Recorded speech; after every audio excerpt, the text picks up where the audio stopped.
महोदय ज़रूरत इसलिए सगुण और निर्गुण कविता को उसकी समग्रता में भीतर तक थाहने और पहचानने की है।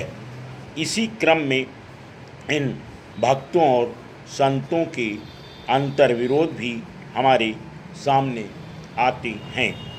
उनकी शक्ति और सीमा हमारे सामने उद्घाटित होती है।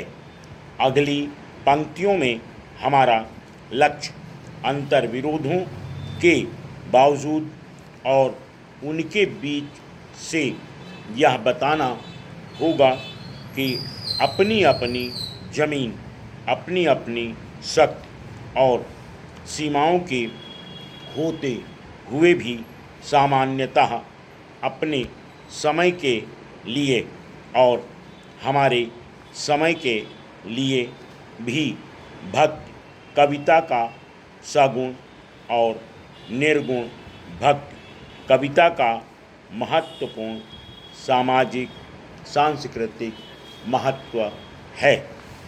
भक्ति काव्य की ये सामाजिक सांस्कृतिक उपलब्धियां इन भक्तों और संतों के अपने अपने समय और समाज से किए गए साक्षात्कार के क्रम में उनमें इनके द्वारा किए गए हस्तक्षेप के क्रम में और इनके अपने गहरे रचनात्मक संघर्ष के क्रम में सामने आई है।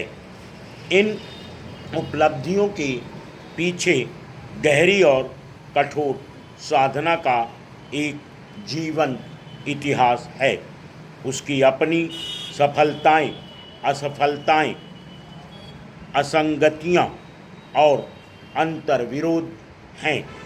कुल मिलाकर ये हमारी मूल्यांकन विरासत है। आइए अपनी इस विरासत का हम खुले मन से जायजा लें।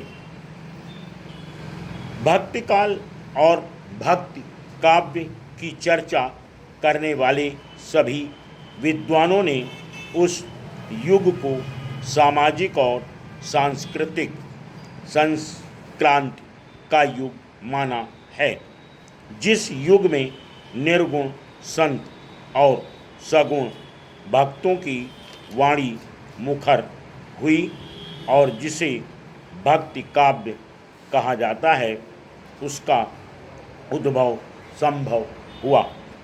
इस संक्रांति का मुख्य कारण भारत के सामाजिक सांस्कृतिक जीवन में इस्लामी धर्म मत का आगमन और प्रसार था। इस बात को लेकर आचार्यों में भले ही मतभेद हों कि भक्ति काव्य के आविर्भाव के मूल में इस्लाम का क्या और कैसा प्रभाव है। जहाँ तक चले आ रहे भारतीय समाज का सवाल है, यह सब स्वीकार करते हैं कि इस्लाम के आगमन ने उसे एक गहरा धक्का दिया। विभिन्न धार्मिक संप्रदायों में बटे हुए विद्यमान भारतीय समाज को एक व्यापक हिंदू धर्म मत के तले एकजुट होने के लिए विवश होना पड़ा।